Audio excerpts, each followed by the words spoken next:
They're beautiful, they're sagacious, they're mysterious, they're ineffable, they're inscrutable. They don't want to seem to have to be a part of you. They like to sort of suggest that they don't need you. Cats are magic. They really are magic. Probably the most mysterious creatures in the world. But they're also very vicious. They're very cruel things. I suppose that's another thing I like about them, their ability to be one thing and then another.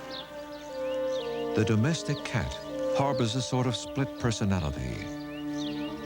Within even the most demure pussycat lurks a creature of the wild.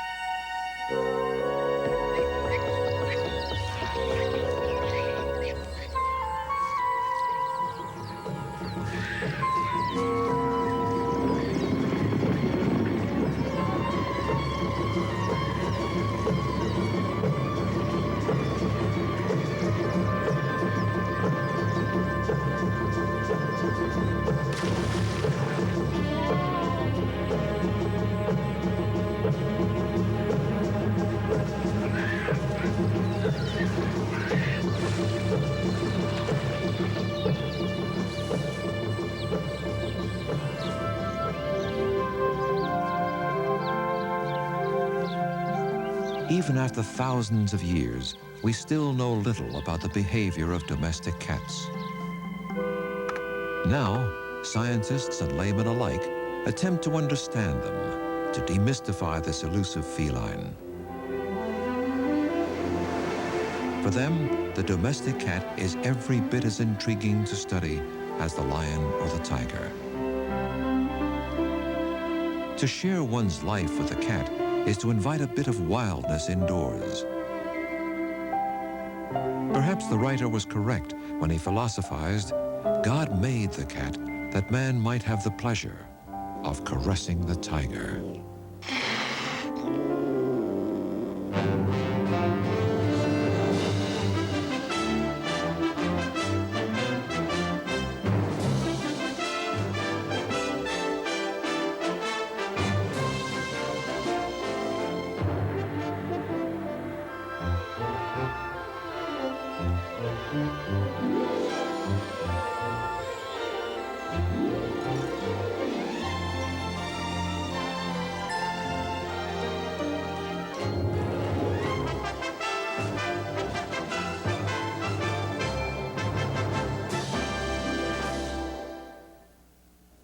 To better understand our world, ourselves, and our future, this program is made possible by the people of Chevron. Chevron, giving thought to television. Cat 464. Today, the Western world enjoys an unparalleled love affair between man and beast. The cat now surpasses the dog as the #1 pet, and annually we spend more on cat food than on baby food. Following cats immediately in their carriers out the exhibit. On any weekend, proud owners display their pampered pets to thousands of fellow enthusiasts. Some 36 breeds compete. Long hairs, short hairs, and some that seem to have no hair. There are nearly 58 million pet cats in the United States alone. While many are common alley cats of little monetary value, some exotic breeds sell for as much as $3,000. And although many people dislike and distrust cats, a far greater number adore and indulge them. Keeping cats and their owners happy has become a major industry. It's extremely durable, okay? It's synthetic fur. Look at the beads in the middle there. You see the beads? Oh, yeah. Okay, listen. You hear that little scratchy sound? Drives the cats crazy. They love it. This is one of our kitty condos. We have a birthing area or litter area. Kitty pan comes down on the bottom. It's made of solid wood construction, stain-resistant carpeting. All right, are you tired of rubber mice? We got something better than rubber mice. Video catnip for the couch potato cat in your life. The cat, as you can see, has a tubular body. Everything is in line. It's got the long body, the long tail, the long head to go with the rest of the body, long bone. The people keep him in wonderful condition because he's very muscular. He's not skinny at all. He's just slim and hard, like an athlete.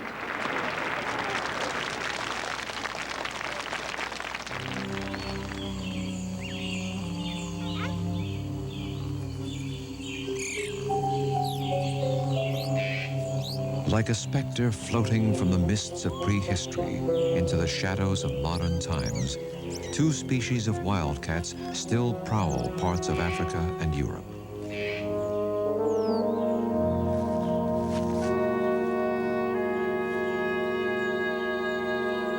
Presumed to be the ancestors of today's house cat, they even look like tabbies. But wildcats are fierce and formidable animals, in no way tame. In ancient times, many became tame when farmers fed and sheltered them as valued rodent killers.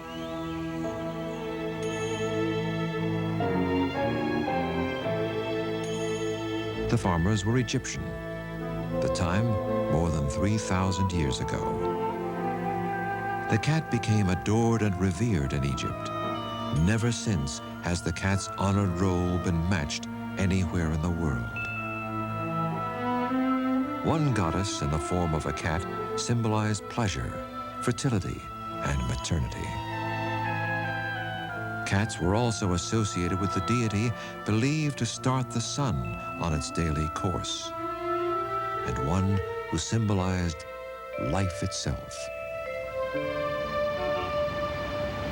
The Brooklyn Museum maintains one of the world's finest Egyptian collections. Its curator is archaeologist Richard Fazzini. He divides his time between ancient ruins and ancient artifacts. Prized in any such collection is a cat mummy, embalmed as were the ancient pharaohs themselves. This pussycat has been this way since, well, it's hard to date, but let's say at least 2,300 to 2,500 years.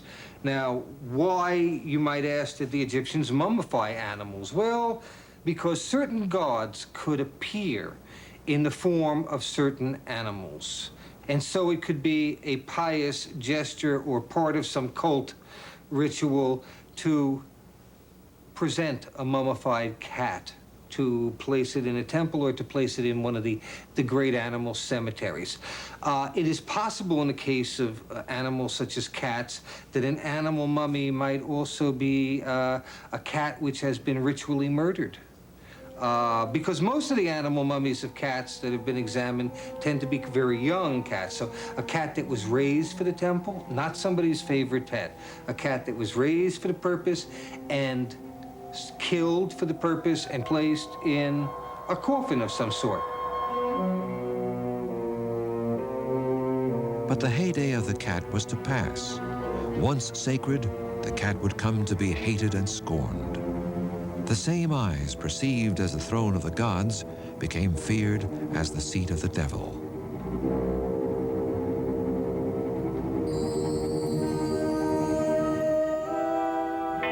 Believed by many to be the companions of witches, thousands of cats were tortured, burned, and hanged as recently as colonial times in America.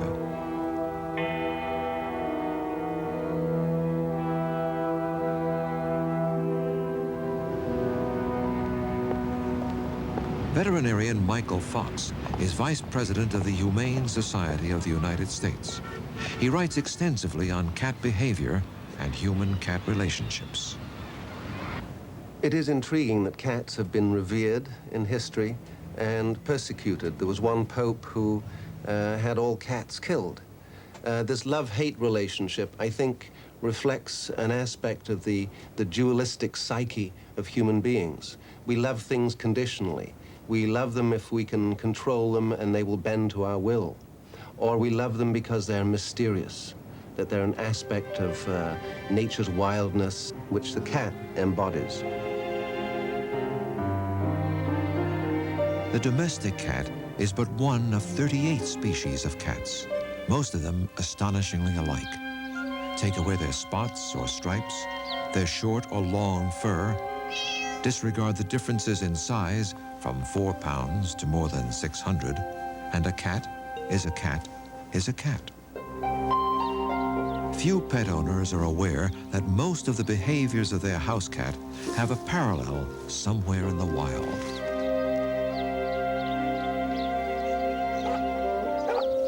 The cat is an enchanting combination of beauty and utility. Its sinuous movements delight the eye. Cats get some of their suppleness from their shoulder joints, which are so constructed that they can shift the front legs freely in almost any direction. They have almost no collarbone and an exceptionally limber spine.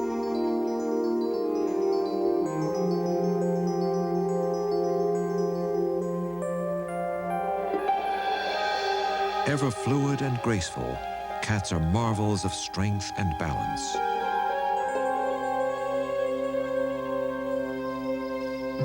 All cats advertise their territory. Spraying deposits a pungent scent.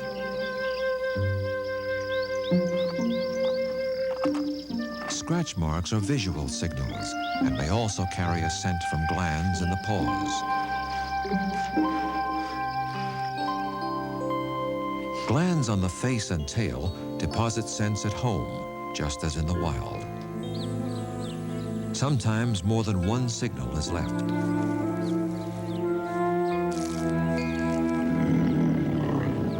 Territorial fights could be deadly between animals with such sharp teeth and claws. So most disputes are settled by body postures and intimidating bluffs.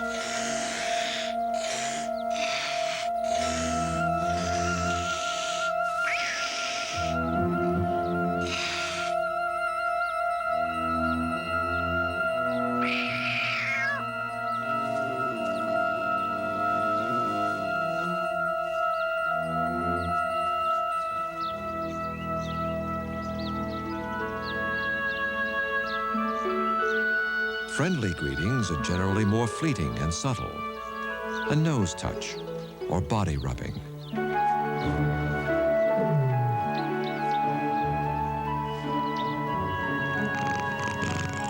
Exactly how and why cats purr remains a mystery. We do know that both purring and kneading with the paws first appear in infancy to stimulate the mother's milk to flow.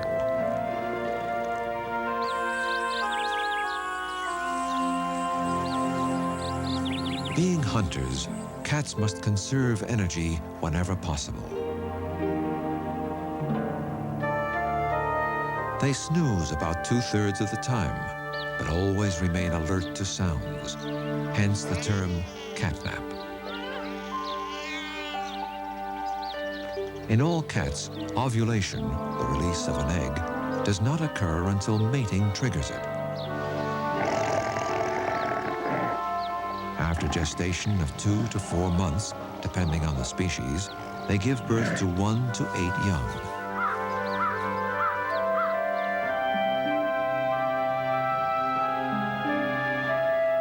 Kittens and cubs are helpless at birth. At first, they can neither see nor hear, their life guided primarily by touch and smell. Amazingly, each has a preference for one particular nipple, which it locates by smell. In the wild, this efficient behavior frees the mother to resume hunting sooner.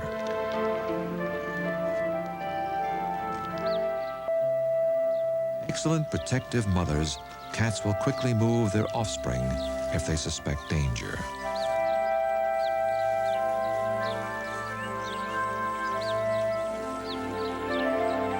To teach their young how to hunt and kill, many cat mothers bring home live prey for practice.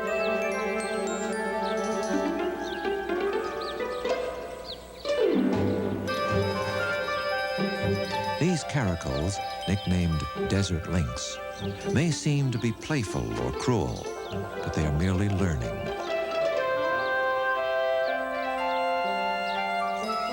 striking the prey stuns it, but the cubs are too inexperienced to deliver the fatal bite.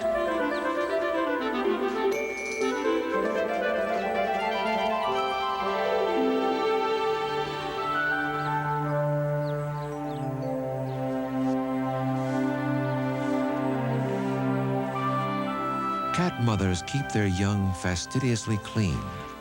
The soothing sensation of tongue rubbing against fur is duplicated each time a human strokes a cat.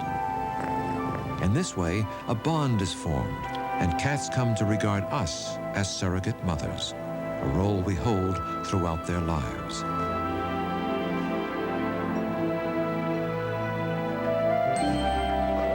In the wild, as young felines play, they refine the predatory skills essential to survival as adults. Whether domestic cats similarly practice stalking and hunting is subject to debate. Many experts feel that play exists as a behavior in its own right, simply because it's fun.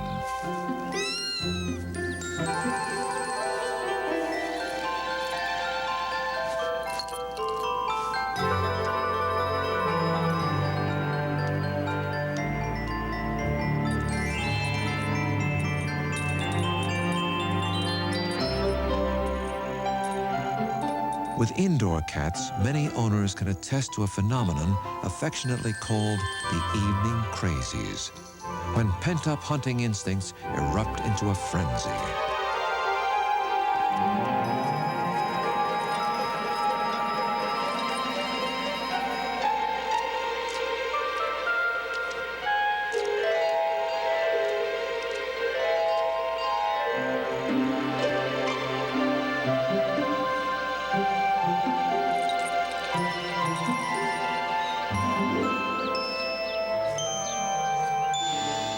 Triggered by a prey's movements, even the most well-fed cat may hunt, given the opportunity. But the connection between making a kill and eating it has to be learned. An inexperienced cat may attack with precision, yet not recognize its kill as food.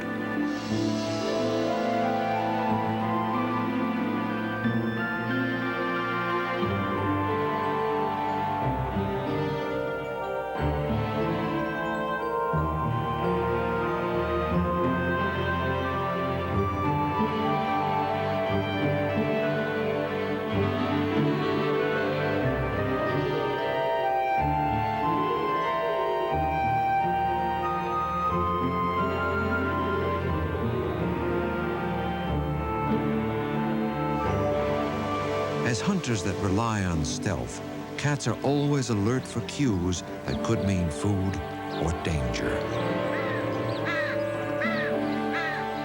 While smell is not their primary sense, no odor escapes them. They use smell mainly to find the territorial boundaries of other cats, or to know if other cats have been in their territory.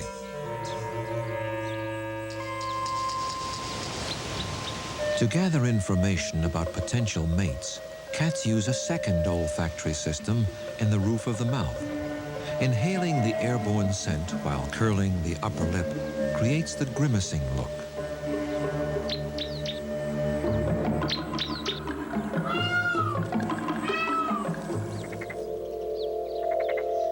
Cats move their funnel-shaped ears to zero in on sounds. They probably have better acoustical discrimination than either dogs or humans.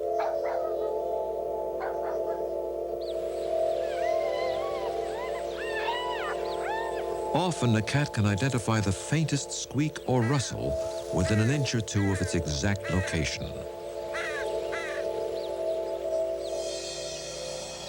The function of a cat's whiskers is not entirely understood, but if they are severed, the animal may lose its equilibrium and stumble into things. It may even be unable to make a clean kill. Whiskers also transmit information about captured prey. To remove all traces of food, cats regularly groom. Fastidiousness is one of their best-known traits. Coarse and abrasive like sandpaper, the tongue is covered with hook-like projections that can even tear flesh from bone after a kill.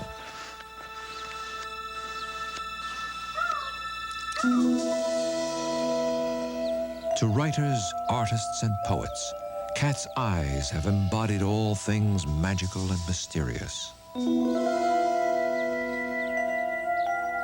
The scientist knows that vision is one of the cat's most vital senses, the key to its success as a hunter. At Florida State University, the question of how cats see the world has been studied for more than 25 years. Professor of Neuroscience and Psychology, Dr. Mark Berkeley, defied cynics who told him the independent cat would never make a good laboratory subject. He designed a system that not only works, but actually appeals to the cat.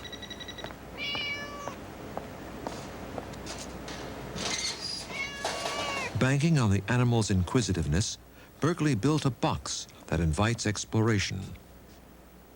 And when it responds correctly, the cat is rewarded with food. Generated by a computer, an image will appear in front of the cat on one side of the screen.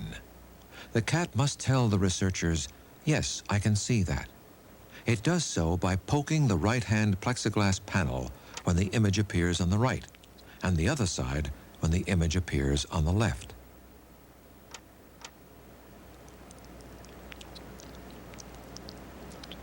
From the work of Berkeley and others, we know cats cannot distinguish between human faces, have poor color vision, and, like us, experience visual illusions. But perhaps most noteworthy is their ability to see at night. Under low light levels, the cat is anywhere from 6 to 10 times more sensitive. That is, at a light level where we perhaps couldn't see anything, he still sees, not very well, but certainly better than we do.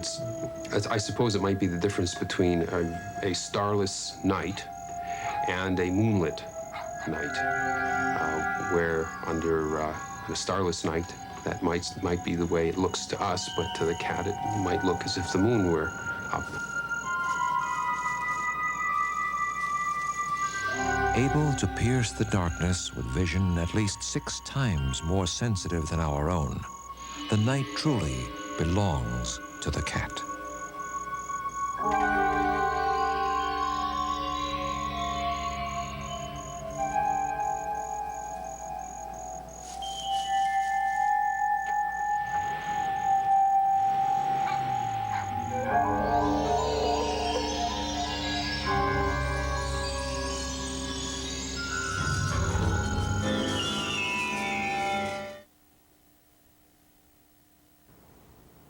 Fascinating programming we're watching here on channels 9 and 22. And if you're enjoying this type of programming, why not go to your phones right now and make that call, 751-3407 or 1-800-292-0922. We're going to be returning to more great programming here on channels 9 and 22. We've got the second half of this special and another National Geographic special on cats yet to come this evening. So if you're a feline lover, and I know you're learning quite a bit on this programming this evening, please go to your phones right now. Make that call, 751-3407 or 1-800-292-0922.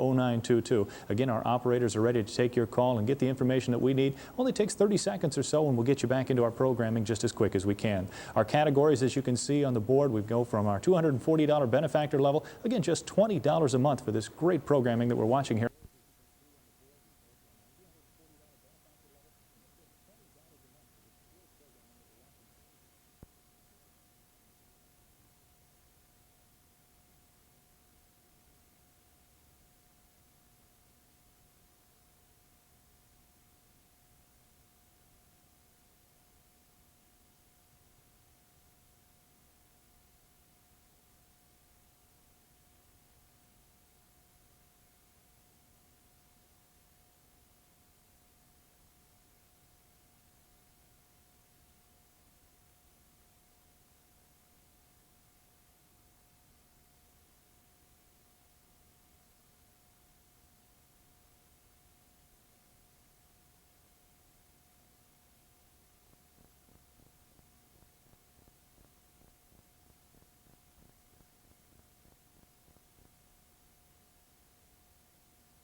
In the programming that's on, we would like to thank the Moose Lodge of Bovey, number 1601.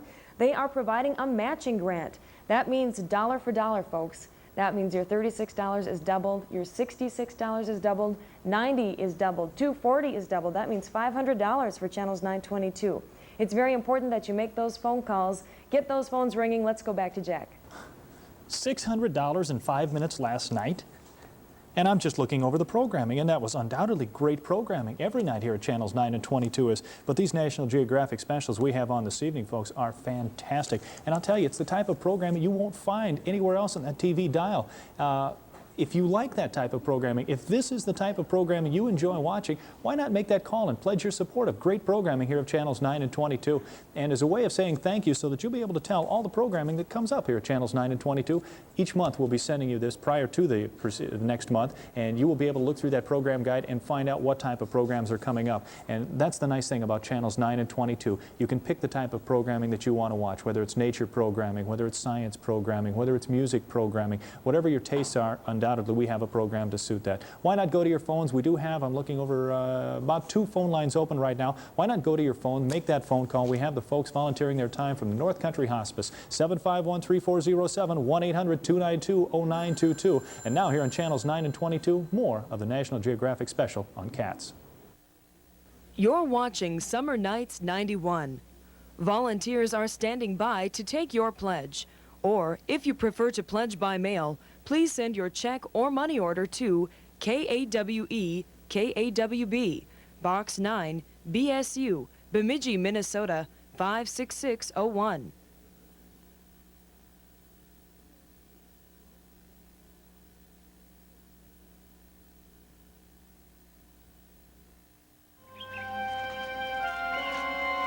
The cat's earliest ancestors probably hunted both on the ground and in the trees. To survive, they needed not only claws, but remarkable balance, an aptitude all cats retain to this day.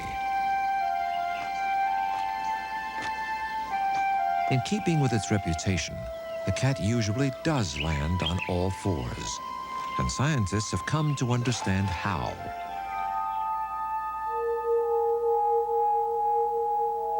Slow-motion photography reveals that cats always right themselves in a precise order.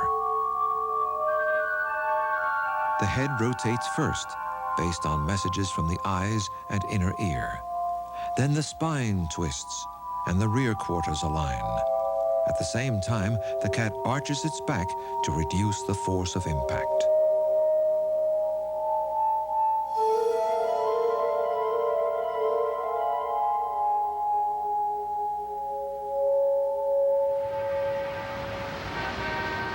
Despite its agility, the cat faces particular dangers in today's modern cities.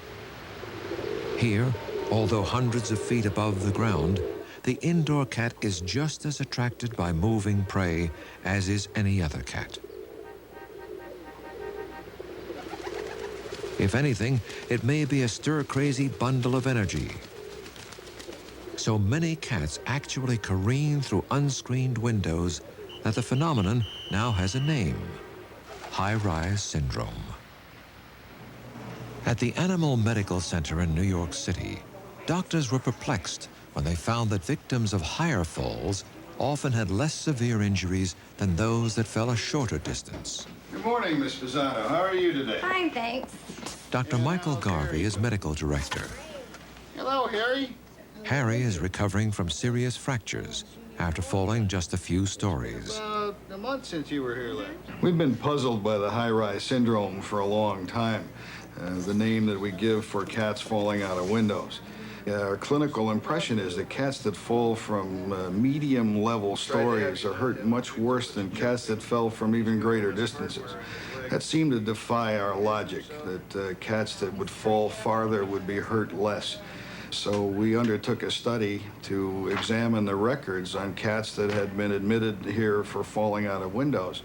And it actually confirmed that our clinical impression was correct. It seems that cats that fall from higher stories have enough time to reach free fall like a parachutist and are relaxed. And when you you experience trauma when you're relaxed, you will probably avoid injury. When you experience trauma when you're very rigid and very tight, you will tend to maximize injury. The cat may not have 9 lives, but its uncanny ability to sail through the air is almost certainly responsible for the myth.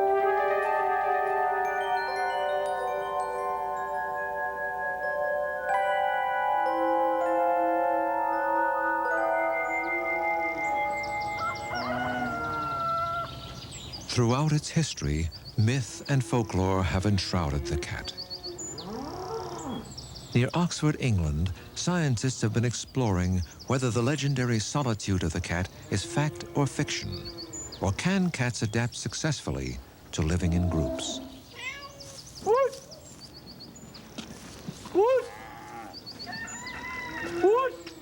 Bert Parker has kept farm cats for more than half a century, as many as 80 at a time.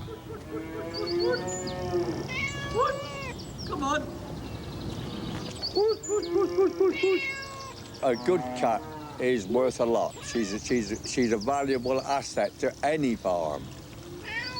Our cats have increased. There's a few more than what we really need, but what do? You just let them go on. They do keep the rats and mice down to a limit. I don't say they have every one, but they do catch up with them at the finish.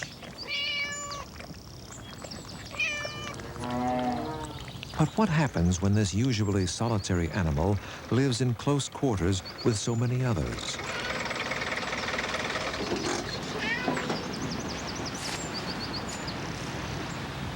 Oxford University professor David MacDonald has studied farm cats since 1978. Why is it that people have tended to typecast cats as antisocial, as solitary creatures? I think there's 2 reasons. One of them could be that the sorts of things that cats do socially are not the sorts of things that classically people have had in mind when they thought about wild animal societies. And I think that's because cat society is based on a rather subtle, covert language. And the sorts of signals that pass between cats, and the one I personally think is important is this business of rubbing, where one individual rubs its lips and its cheek against another individual, happen very quickly, they happen very rarely, and if you're not tuned into looking for it, you just don't see it. So I think people have spent their lives living amongst cats and formed an impression which hasn't taken into account the subtlety of the relationships that occur between the cats themselves. So, 12 years ago, I began all this by asking myself the question, are farm cats part of a real society, or are they nothing more than the equivalent of, say, mosquitoes flocking around a bright light in the dark? It turns out that they are living in a society, and therefore it's a bit irritating in a sense that one hears so many people saying, oh, the only sociable felids, the only sociable members of the cat family as a large group are lions.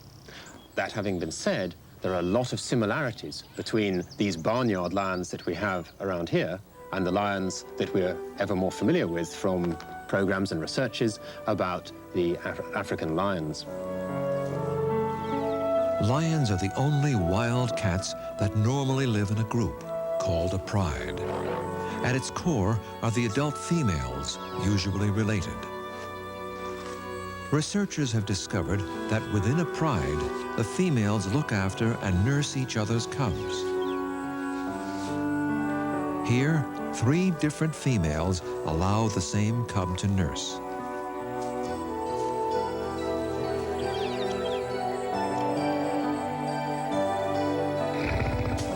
Though a lioness gives preference to her own cubs when they want a nurse, at times she will allow younger sisters or brothers, nieces, nephews, or grandchildren to join in too.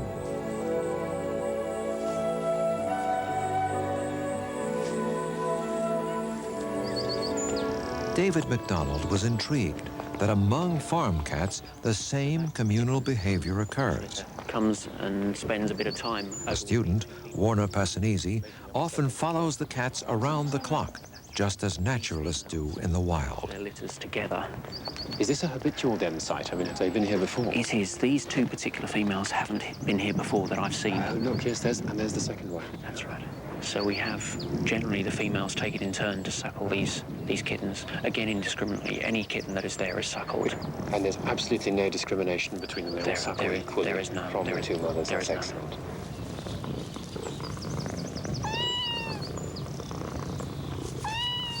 Although unrelated females may help each other in this way, generally the behavior only follows bloodlines. Mothers, daughters, and sisters cooperate most often. But it is quite possible that other related females will also nurse and care for the kittens, much like an extended family.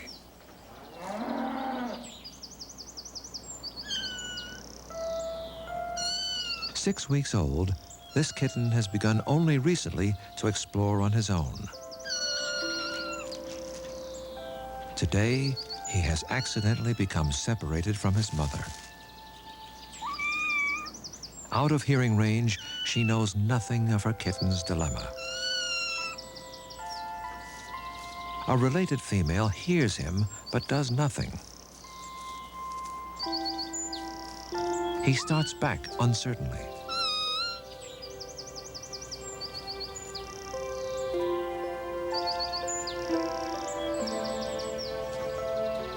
Out in the barnyard, and still no sight of his mother.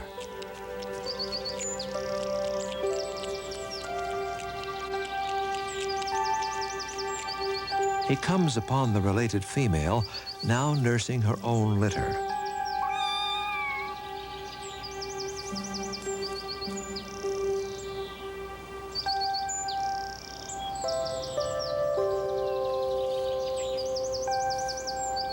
Hungry, tired, the kitten is willing to risk hostility to get close to her.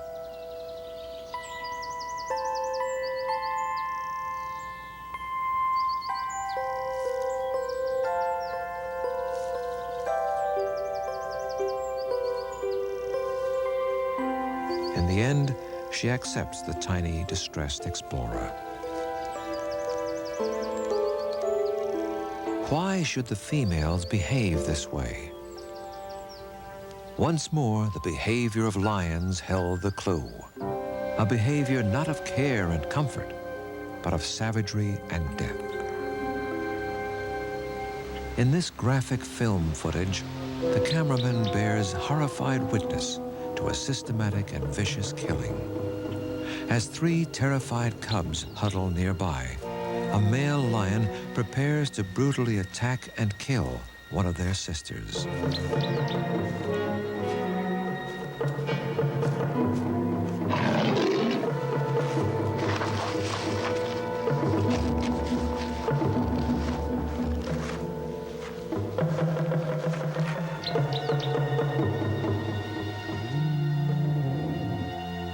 When there is a successful takeover of a pride, the new dominant male kills the cubs of the ousted male.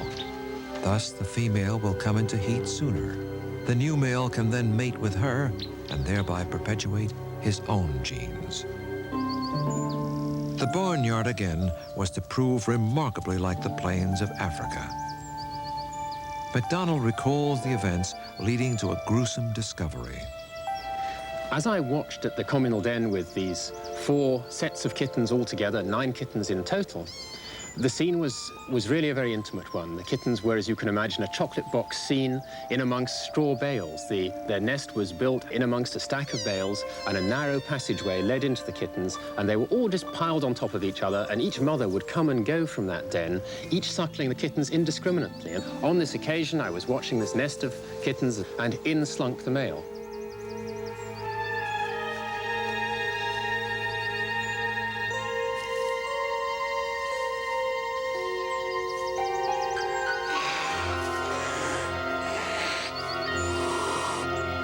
Then within just a few seconds, this commotion brought the mothers running, but not soon enough, because by the time the mothers came back and chased away this interloping male, of the 9 kittens that had been in that communal den to start with, 6 of them were slain.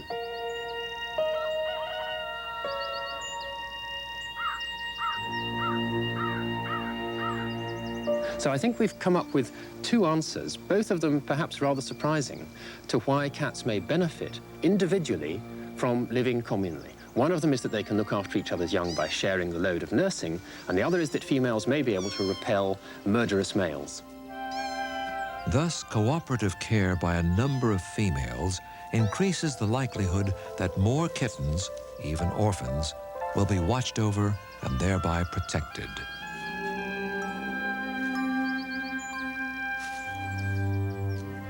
What other unexpected parallels may exist between these barnyard lions and their wild cousins is yet to be discovered.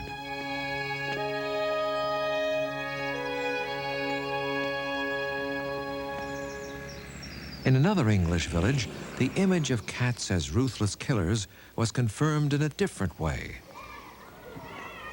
It began with a local teacher. Peter Churcher has taught biology at the Bedford School for 15 years. Those two will have started before that one, and of course it's important that they all start at the same time, isn't it? Right, so back to the beginning now. A cat owner himself, Churcher applied the discipline of his scientific training to explore the unseen world of the house cat on the prowl.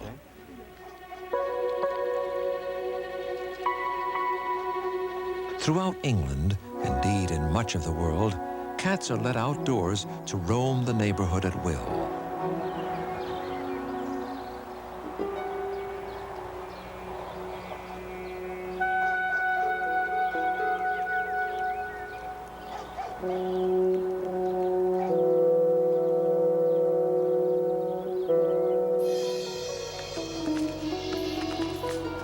How much impact on wildlife, Churcher wondered, do cats actually have?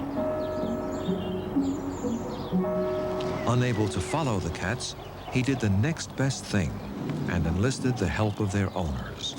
Well, the first thing was to go around the village and just find out who had cats. And so I knocked on everybody's door and said, had you got a cat? And were you willing to take part in the survey?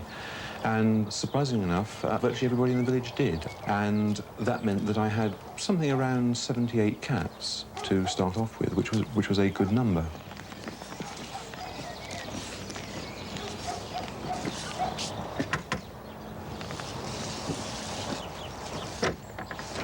Oh, hello. Morning, Marjorie. Have the cats called anything this week? Yes, one little body for you. Ready and waiting. Thanks very much. Well, that's nice. No, that's a field vole. Who caught it? Eccles. Eccles again? Yes, the black and white one. He's quite a good hunter for us, isn't he? Yes, actually, the others don't seem to be catching very much. Laziness, I would say. Laziness, yes. Peter. Lovely. I think it's a wood mouse field. I was very surprised at how cooperative the owners were in the survey.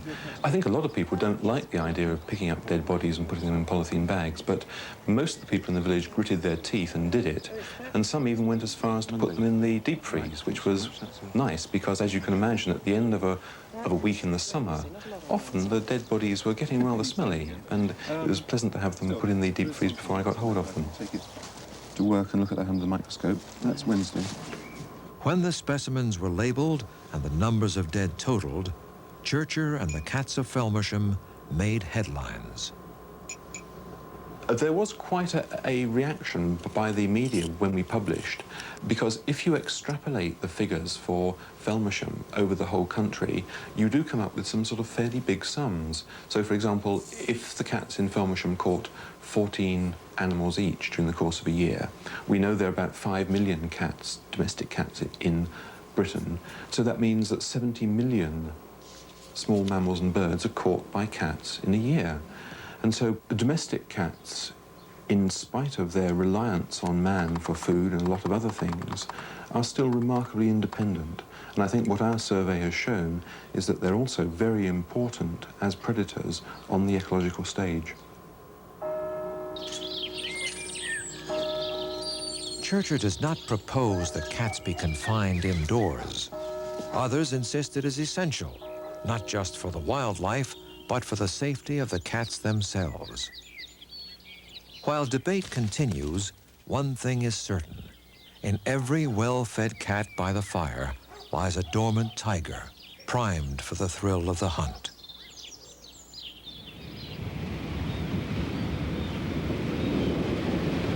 Because cats are seen as self-sufficient hunters, many people feel no qualms about abandoning them. Nationwide, millions are dumped every year.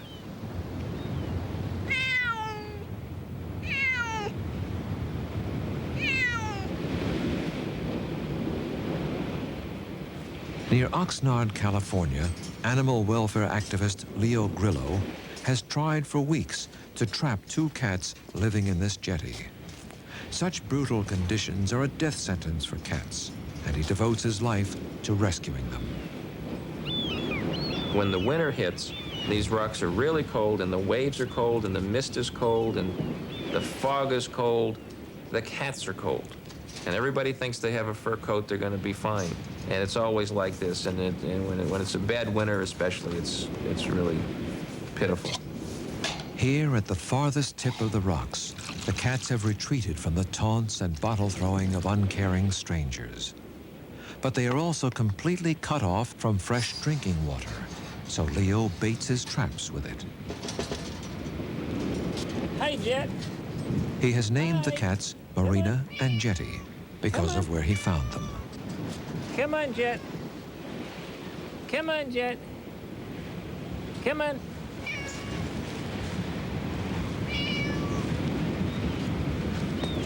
It is not uncommon for Leo, infinitely patient, to return to the same spot week after week. Marina. Marina. To Grillo, these cats appear relatively tame. Clearly, they were not born wild, but raised in the comfort of a human home. But these same humans abandoned them. The cats no longer trust. Hey, Jet. For Leo, it is always a waiting game to see which is stronger, thirst or fear.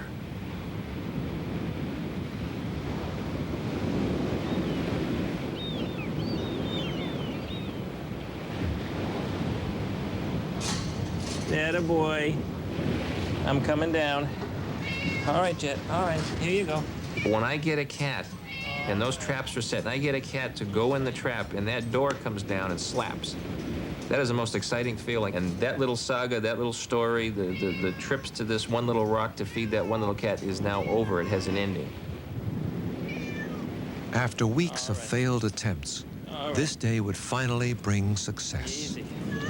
Easy. Tired but exultant, Leo would trap both Marina and Jetty and bring them back to a world of care and love. Grillo runs 4 licensed shelters in California, but they are only for animals he himself has rescued. An ever-changing number of cats and dogs live out their lives here. If it gets too crowded, he says, I just expand. Leo and family live nearby with 60 cats. This ranch house is home to more than 150 at last count.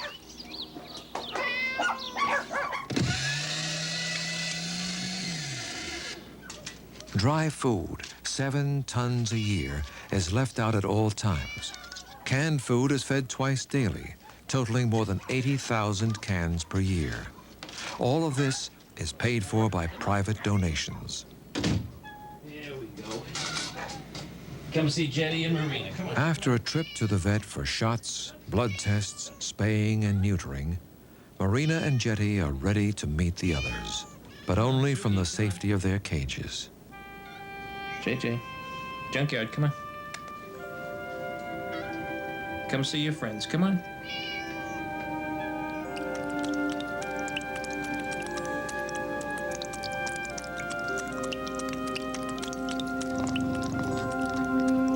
This cat is in ecstasy just to have food.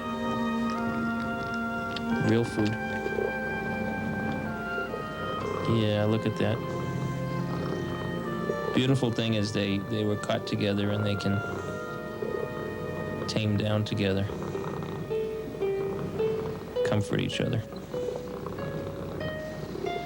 Come up here. There you go. Whatever drives Leo Grillo, obsession or passion, he spares hundreds of cats a certain death.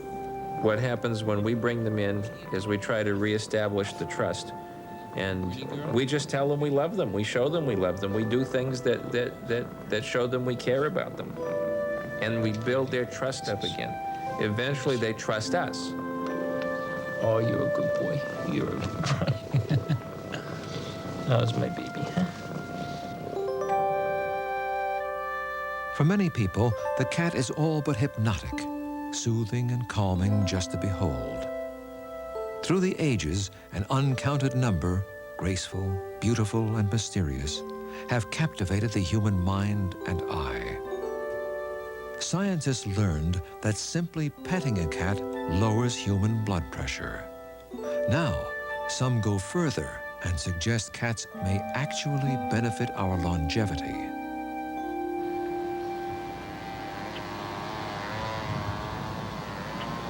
In a small town on Long Island, one innovative woman is playing a role in the sweeping changes in healthcare. When her cats helped her cope with an illness, Joan Bernstein was inspired to reach out to others.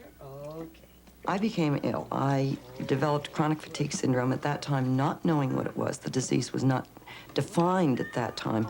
And there were days when there was no way I felt like getting out of bed, crawling out of bed, literally in pain, and feeding the cats, changing litter pans, and doing everything else that has to be done. But I did it because the cats insisted that I do it. Sometimes they'd just be my hot water bottle or my comforter. Whatever I needed them to be, they became. And so I became very aware of the value of the cats as a therapy.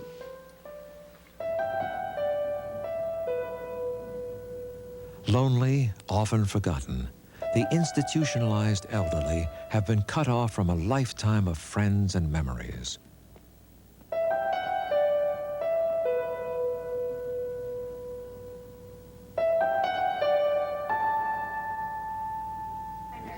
Ladies and gentlemen, one of the most beautiful grand champion champagne mink Tonkinese. At Brookhaven Healthcare Facility, Joan's Tonkinese cats are eagerly awaited every month. Is this gorgeous? Bred for their stable temperament and sociability, they offer therapy at many levels. The warmth of the cat on her lap is very important.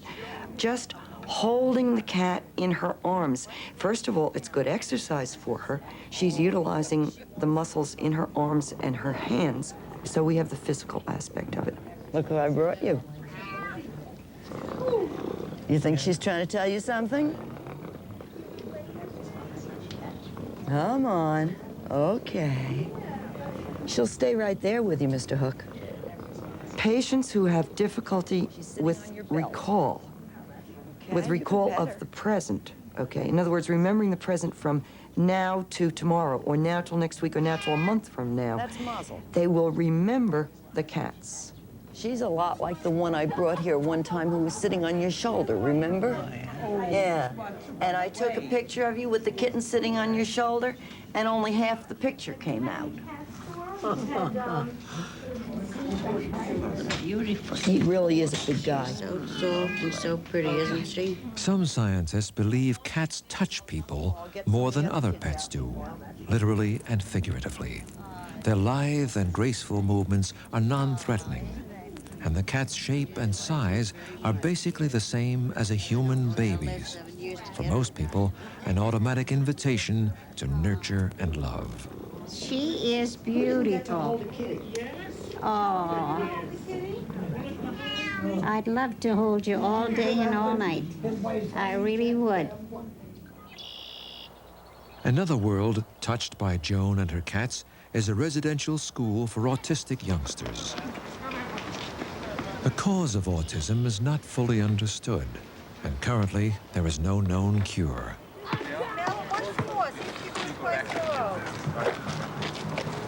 Hello.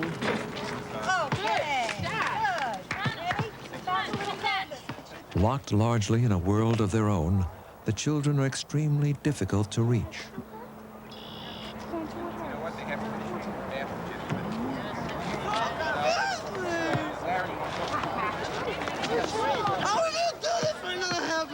Some, like John, erupt uncontrollably. Easily frustrated, he often reacts with raging tantrums.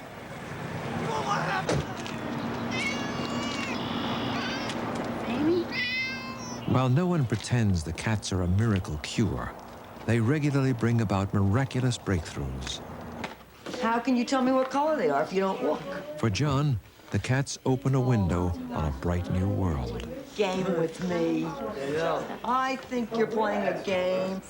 John, if she's red, then I'm from Mars. Do I look like I'm from Mars? No. No. She's brown. And what color are her eyes again? Blue. That's right. How about looking at the eyes? How about looking at them? Oh, okay. Did you want to give her a kiss? Okay. Etta? Etta, what have I got? Etta becomes very agitated. As you can see from her rocking back and forth, the constant motion. And the more she rocks, of course, the more agitated she is. I can take the cat over to her, and at first she may thrust it away. But if I'm persistent, sometimes I have to withdraw a little bit and come back to her. But if I am persistent, the cat can stop her. Later, Joan will try again. What have I got? Is this a nice cat? Do you like this cat? I see them relating to the cat so much more openly, so much more freely than they do to other people. They can trust the animal. With every individual I've worked with, they have eventually reached out. And I think it's because there is, again, that sense of communication that says, trust me, I won't hurt you. Is she saying give her a kiss? Do you want to? Okay. Let me turn her around this way. Give her a kiss back here. Okay, a little closer. Good. Okay. Joan senses she can approach Etta again. Okay. By holding the cat and focusing her attention on the cat, she will stay still and she will talk to the cat. She's with us for several minutes at a time. How about saying, hi, kitty? Hi, kitty. Good. Hi, kitty. Good. Okay. We're talking about therapy. We're talking about hands-on, and we're talking about one-on-one and up close. We're also talking about cats that are capable of creating interaction or curling up in somebody's arms and saying, I'm all yours. Right this minute, I belong to you. You're special to me. And I love you. So hold me and feel good.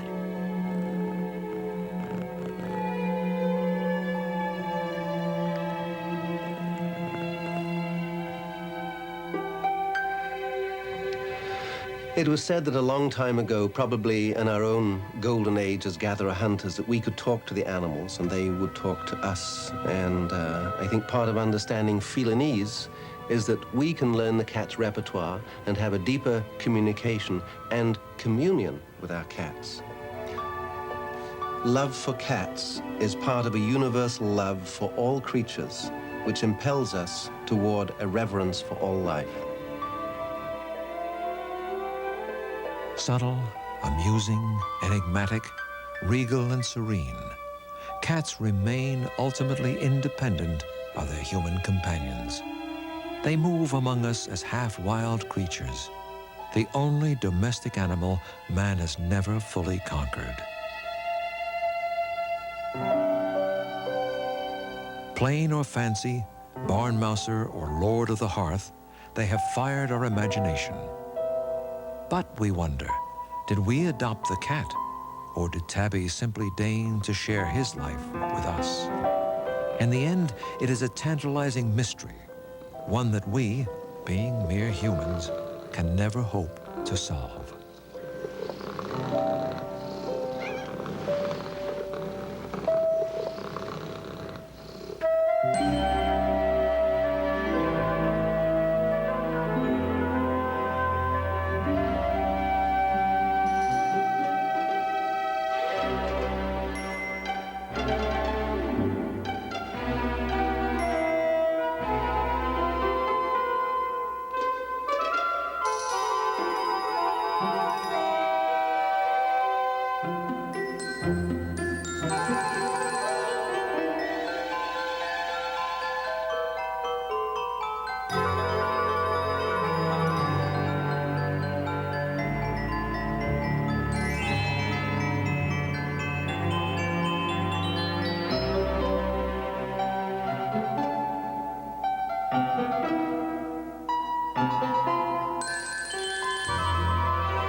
To better understand our world, ourselves, and our future, this program was made possible by the people of Chevron. Chevron, giving thought to television. This is PBS.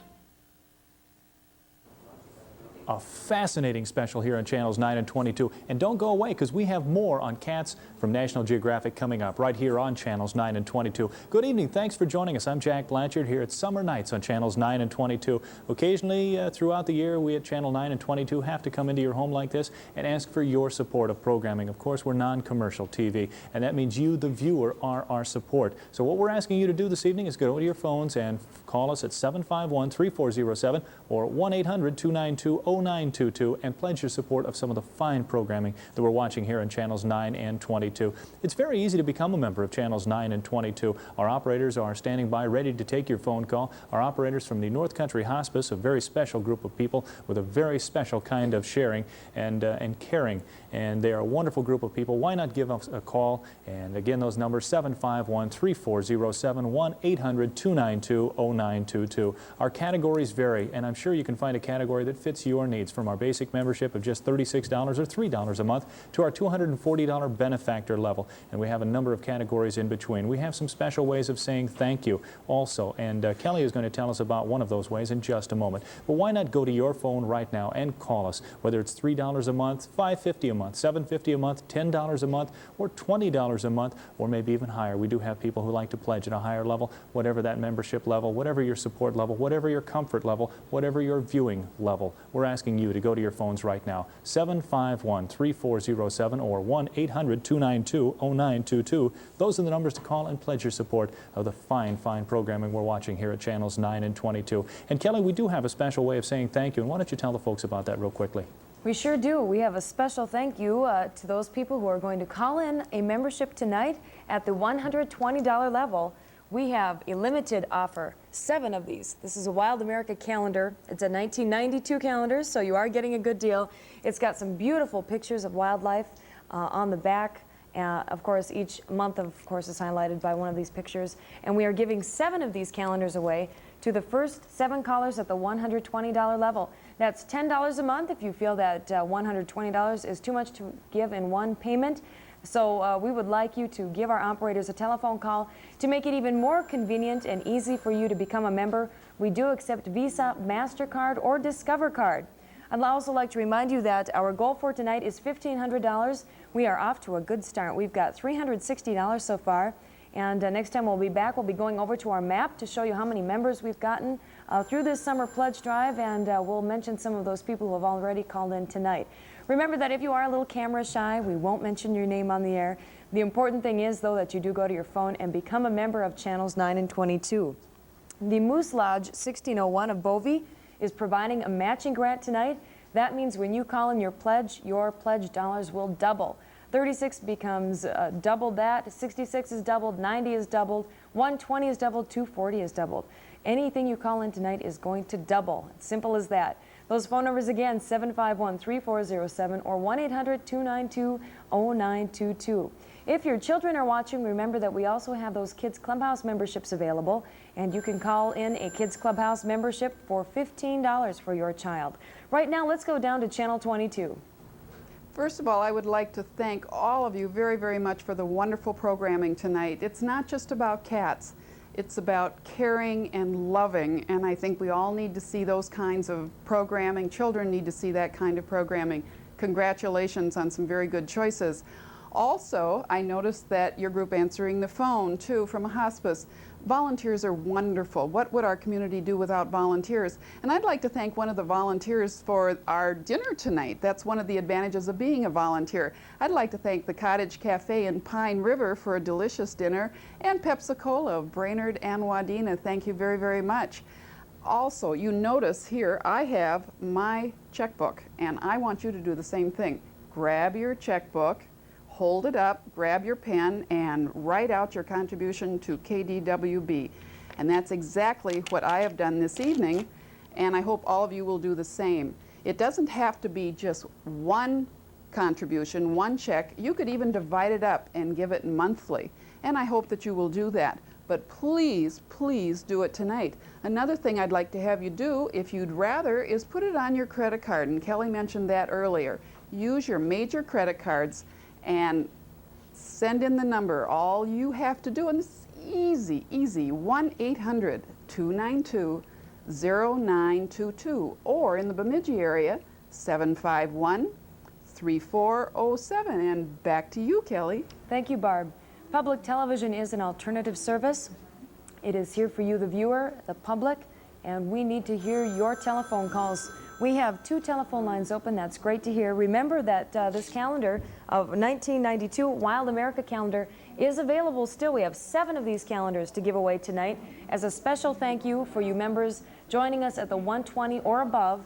If you feel like becoming a $240 benefactor of Channels 922, we would definitely appreciate that as well. Remember that you can also call in and place a bid on this wonderful Homecrest furniture. We have such a deal for you. I can't believe it. It started out that we were going to have the bidding start at $860, which is half of the retail value. The retail value is $1,716. But because we haven't gotten any bids that high, we are lowering the first bid to $500. It includes 4 swivel rockers, as you see on your screen, plus a 43 by 63-inch oval dining table with a tempered glass top. Absolutely beautiful furniture. If you would like to call in your bid of $500, I believe that is still open. This will be auctioned off on Sunday, the 25th, and that will be your last opportunity. But it's time to get those bids in and help support public television in the process. An easy way to give to public television. 751-3407 or 1-800-292-0922. If you are calling from Canada, you can also call us collect. Back to Jack.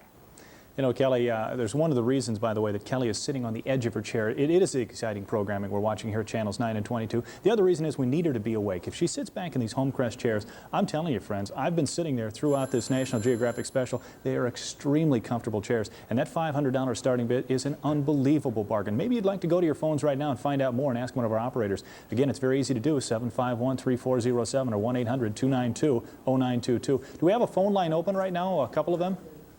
It looks like we've got 1 or 2 phone lines open right now, so now is a perfect opportunity for you to call in and pledge your support of Channels 9 and 22. We actually have 3 phone lines open right now. 751-3407, 1-800-292-0922. I'd like to take just a moment and thank the fine folks from over at McDonald's, Tim O'Keefe and the whole gang over at McDonald's, supplying us with some dinner and volunteering their efforts there, along with us who are volunteering our efforts this evening. Also, Dave and the gang at the Coca-Cola Bottling Company of Bemidji. We'd like to thank all those guys and down there for helping us out again this evening here at Channels 9 and 22. You know, we do have a special category. Being in northern Minnesota, of course, we have a lot of summer residents. One of those is our summer membership level, and what it is $25. It goes from May through September, and as a Channel 9 and 22 summer resident and a member, you'll receive the program guide. It will start being delivered before May and be delivered each month through September to your summer residents. You'll also receive, as just a way of saying thank you, a floating key ring from Channels 9 and 22. Not guaranteed to keep everything afloat, but certainly if you have a couple of keys on there, guaranteed to keep it afloat while you're out in the boat. Why not find out more about that summer membership or our other membership categories by going to your phone right now, 751-3407 or 1-800-292-0922. Those are the numbers for you to call, and especially if they're down in central Minnesota, they can call us, Barb, at 1-800-292-0922. Hi, Jack. I've got one of them right here, and I'd like to show everybody these beautiful keychains. And I think that's a nice gift to send to your summer people. Some people say, well, I'm only here in the summertime, but you need to participate too.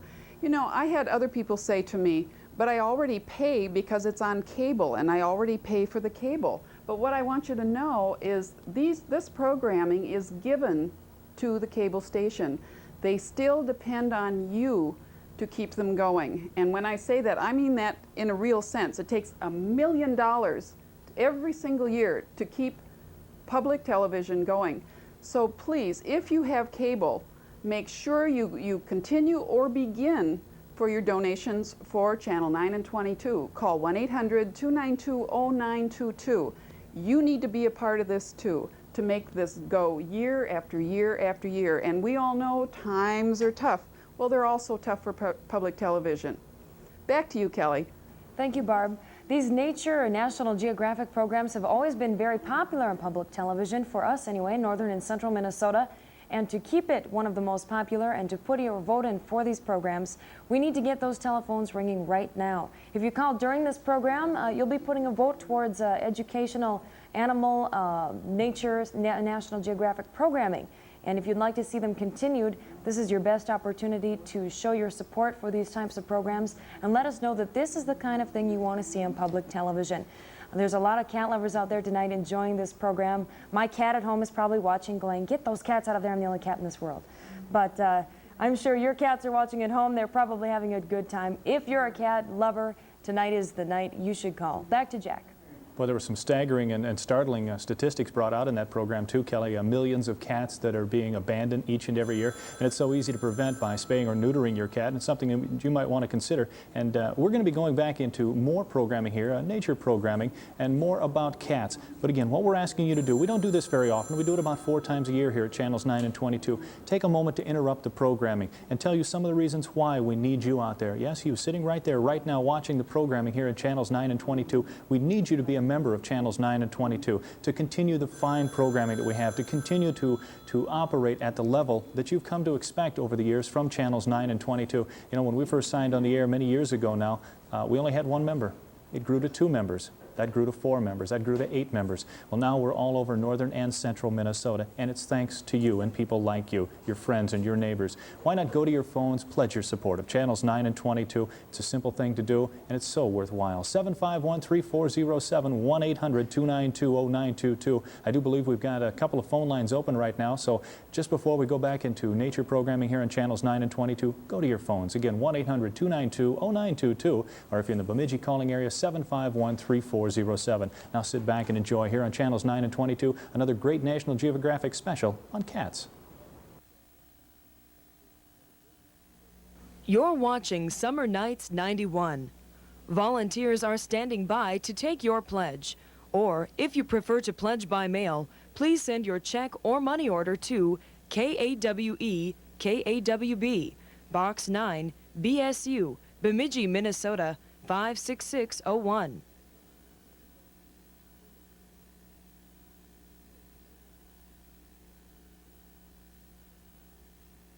Sutton's Carpet Warehouse is pleased to be bringing you portions of this evening's programs. Shop anywhere, then compare with Sutton's Carpet Warehouse in Bagley. It just might be worth the trip. This is Channels 9 and 22, Bemidji and Brainerd.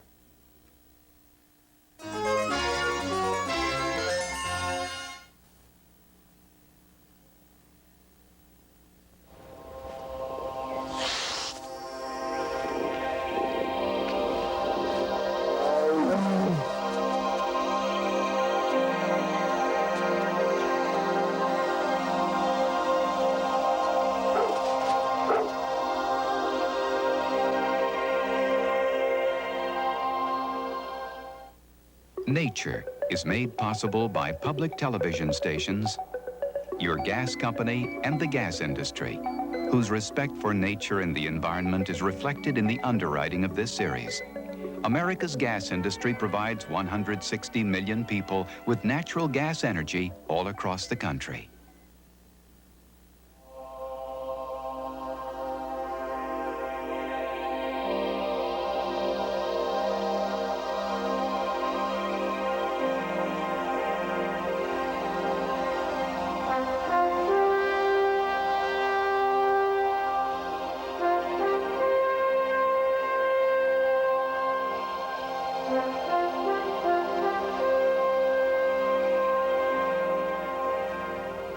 Hi, I'm George Page for Nature, and as much as I hate to think about it, my cat Clyde may very well think I'm her mother.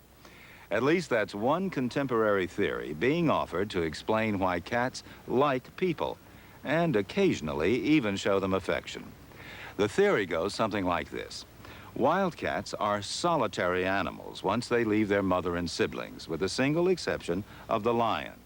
But kittens, even wild kittens, are capable of sociability. So, according to the theory, we humans extend a growing kitten's period of social tolerance into adulthood by providing food, shelter, physical closeness, and affection. All this sustains the closest relationship the solitary cat is capable of, that between kitten and mother. and we therefore become surrogate mothers. Well, the cat's always been a mysterious and fascinating figure. And this time on Nature, we'll try to unravel at least some of those mysteries.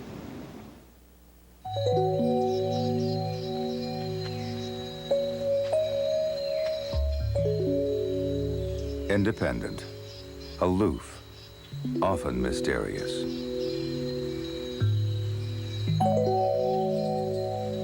It has lived with people for some 4,000 years. It's one of the most familiar, yet least understood animals on the planet.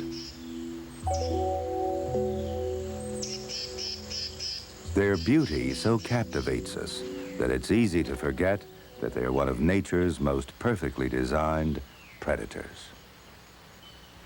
The domestic cat. Although they share our homes as pets, cats are often seen as antisocial, finicky, indifferent to our wishes, and practically uncontrollable.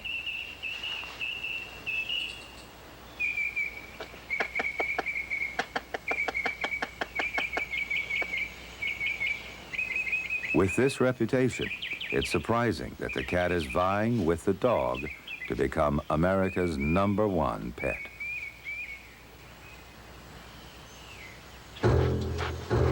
Mambo, come on. Man's traditional best friend is being upstaged by an animal that's only a whisker away from its untamed ancestors. The dog was the very first species domesticated by man. The cat is the most recent. By 12,000 years ago, the dog was already sharing the hearts and affection of early man. Like all other domestic animals, dogs are by nature social creatures. Their wild ancestors lived in highly cooperative packs. Cats, though, led basically solitary lifestyles. So while the dog's wild heritage prepared it for our domination and control, the elusive nature of the cat has always kept it just beyond our reach. And able to survive almost any situation.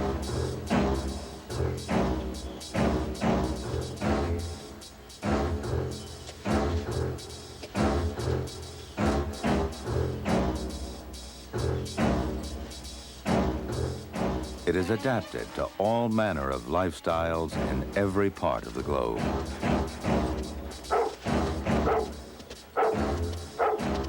Yet to many, it remains the world's most inscrutable animal.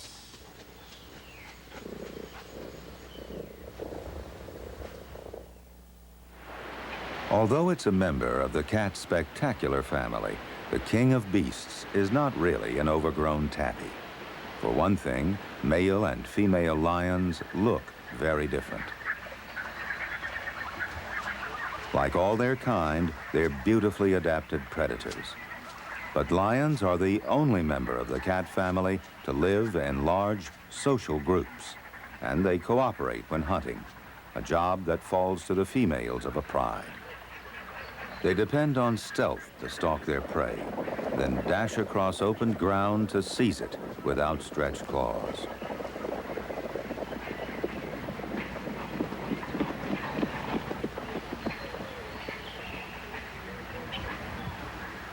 The kill is quick and clean.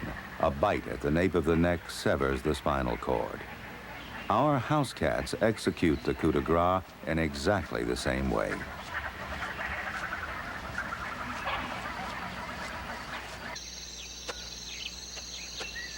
The cheetah is the most dog-like of all the cats. It's the only cat to catch its prey by a speedy, prolonged chase. Its claws are not retractable, and it has only moderately sized canine teeth so that it needs to choke its prey.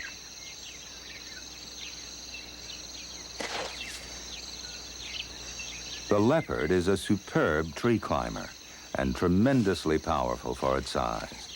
This enables it to carry its prey out of the reach of competitors.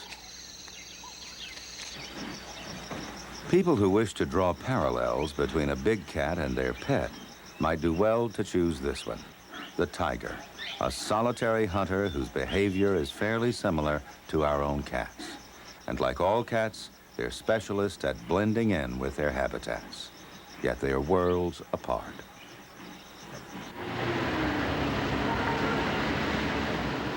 Today, in every corner of America, so familiar we hardly notice them, you find domestic cats. Their popularity is at an all-time high. 56 million now live in 30% of American households. Cats have adapted to such a wide range of lifestyles that it's hard to find agreement even on their basic nature. Are they dedicated, gentle, close companions? Or just casual hangers-on around our homes and lives? Whatever our feelings, they always seem, in essence, creatures of the wild. We may never know whether man first chose the cat as a companion or as a way to control rats and mice. We do know it inspired our awe.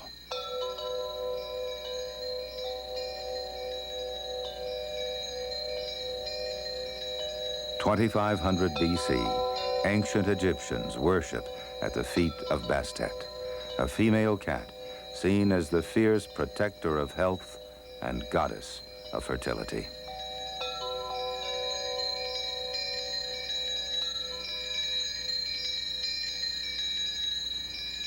Her form was depicted in all manner of statues in her temples. The Egyptians believed that the male cat had a different role. According to legend, his job was to kill the evil serpent, which was constantly trying to stop the sun from traveling around the world. Cats were so revered that when they died, they were embalmed, mummified, and placed in caskets, with some model of the occupant displayed on the outside. As many as 300,000 cat mummies have been found in one temple.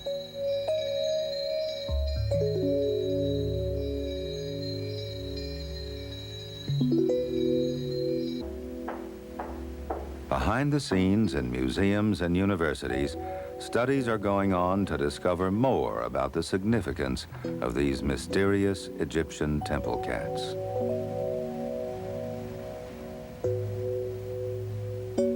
X-ray pictures of these mummies clearly show the skeleton. Its hind legs and tail have been folded against the belly. The front legs are straight. The shoulders and neck are distinct, and above that, the skull.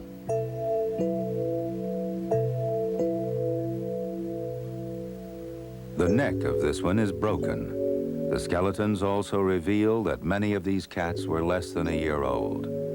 Perhaps the priests sacrificed these emblems of their god in large numbers and sold them to the public as offerings. The Romans were probably the first to introduce cats from Egypt into Europe.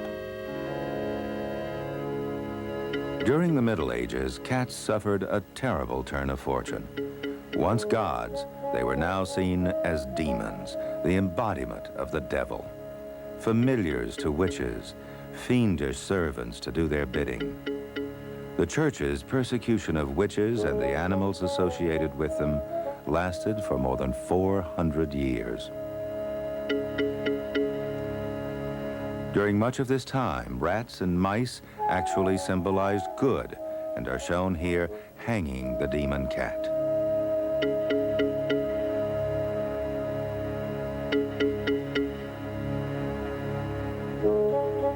But to some during the 14th century, the cat's unpopular image began to change. When the Black Death sentenced a third of Europe to die, cats were man's natural ally against the black rat, which spread the plague. But witch hunts persisted through the 17th century. It wasn't until the brown rat swept through Europe, feeding on man's food supply, that the cat once again became a welcomed household pet.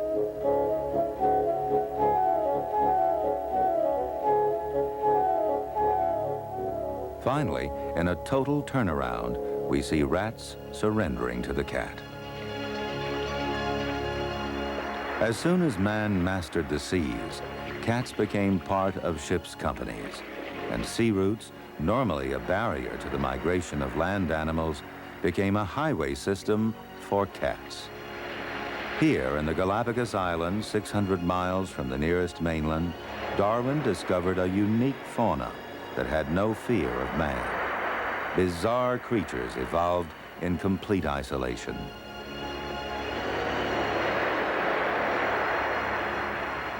Never having known any land predators, they're incredibly tame. Their total lack of fear has left them entirely defenseless against predation. And the land iguana is only one of the species that has been endangered by our seemingly innocent companion. Cats left behind by visiting ships long ago have returned to a totally wild existence. They're lean and wary and have gone back to holding territories, feeding on whatever they can catch. Scientists have found that surprisingly over half their diet is grasshoppers.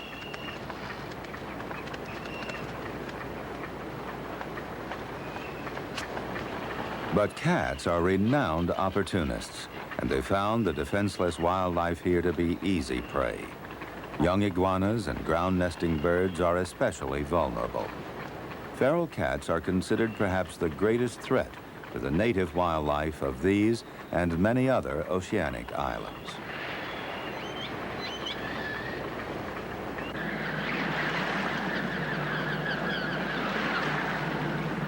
To this day, domestic cats easily adapt to a life at sea. They've made themselves at home wherever man has migrated.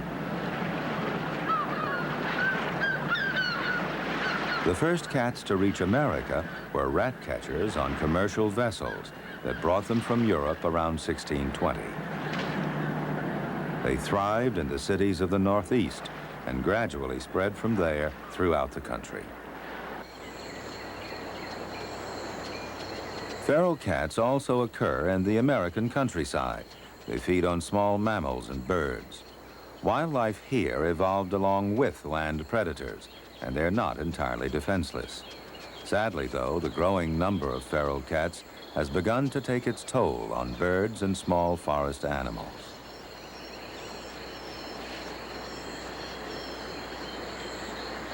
Come on, kitties. Showtime.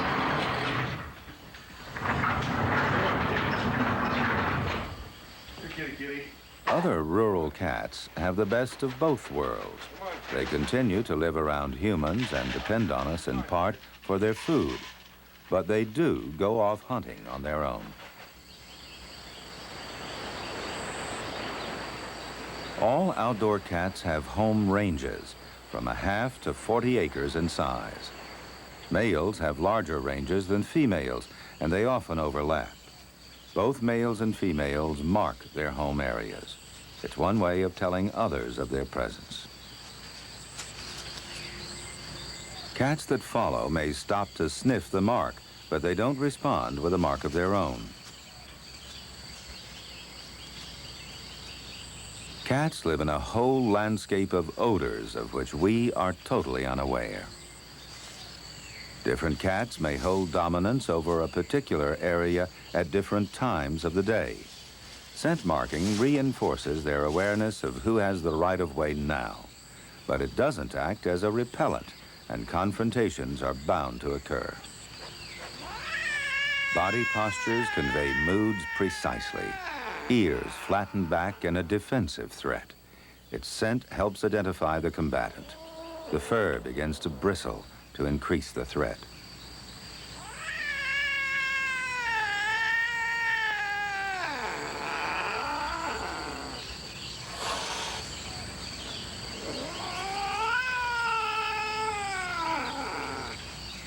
Ears erect in an offensive display, one cautiously exercises its dominance, while the other recognizes that it's time to back off.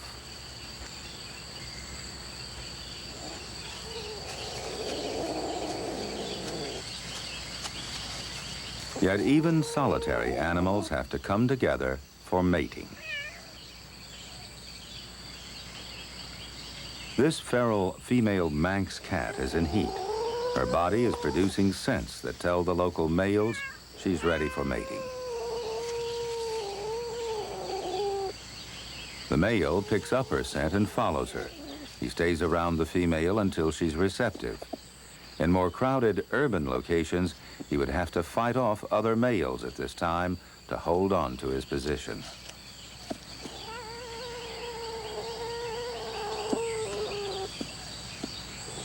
The female begins to adopt a special crouching posture, back curved and rump held high.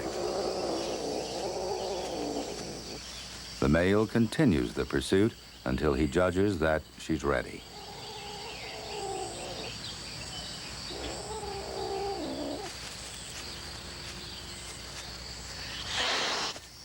Males are often repelled on their first approach. Female cats exercise considerable choice.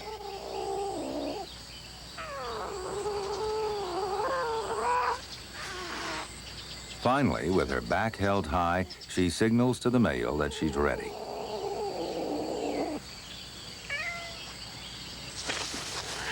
The male restrains her by a tight grip on her neck and holds her firmly just behind her front legs.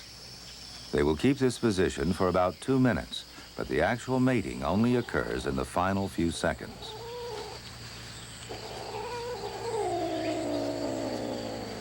She gives a loud cry and throws him off.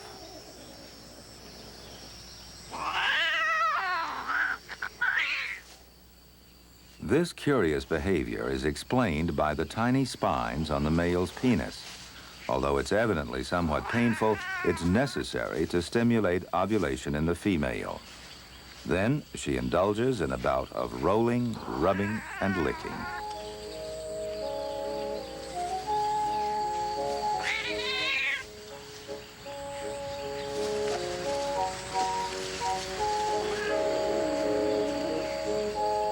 The male waits close by.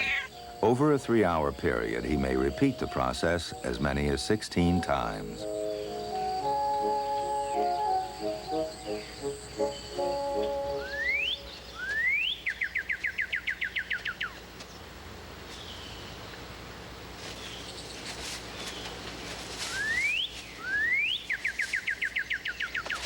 Once away from human influences, domestic cats reveal a repertoire of behavior patterns that closely resemble those of their more awesome cousins.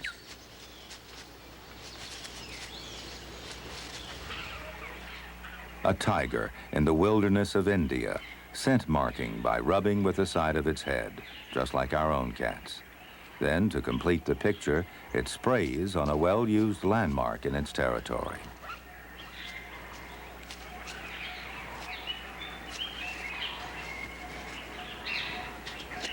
The rubbing records its own identity and condition for all that follow it. The spray message seems to serve as a more general advertisement. As it rubs, it senses which others have rubbed there recently.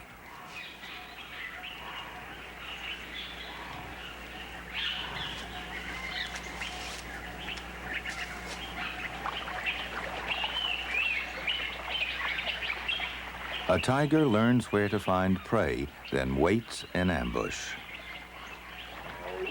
Males and females hunt alone and pounce to make a capture.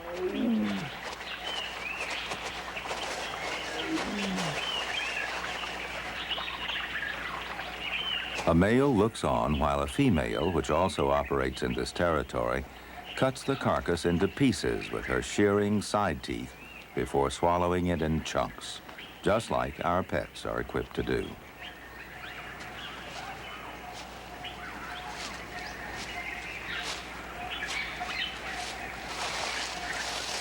This male has been busy spray marking his territory. When a muddy female approaches, they briefly investigate the sides of each other's faces, probably to confirm identities or to match the particular scent with that on the rubbed landmarks.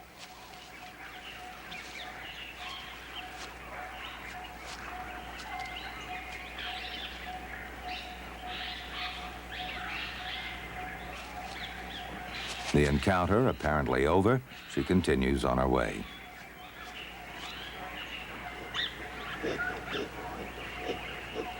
Then she suddenly reverses her tracks and lies down provocatively near the male.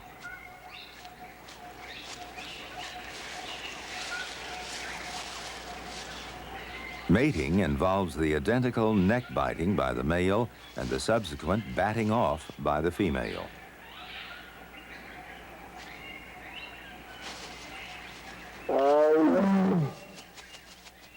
In such ways, our domestic cats apparently carry with them much of their behavior from the wild,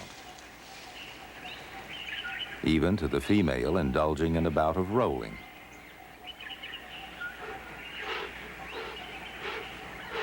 And the male staying close by, waiting for another chance to mate.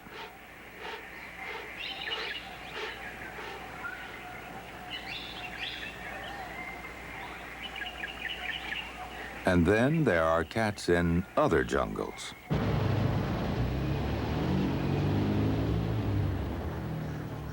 These animals also depend on using the same basic instincts to survive. But here, their habitat is a far cry from the wilderness. There are an estimated 15 to 25 million strays in America. This represents about a quarter of the total cat population. These unwanted street cats are often unhealthy and lead short, miserable lives.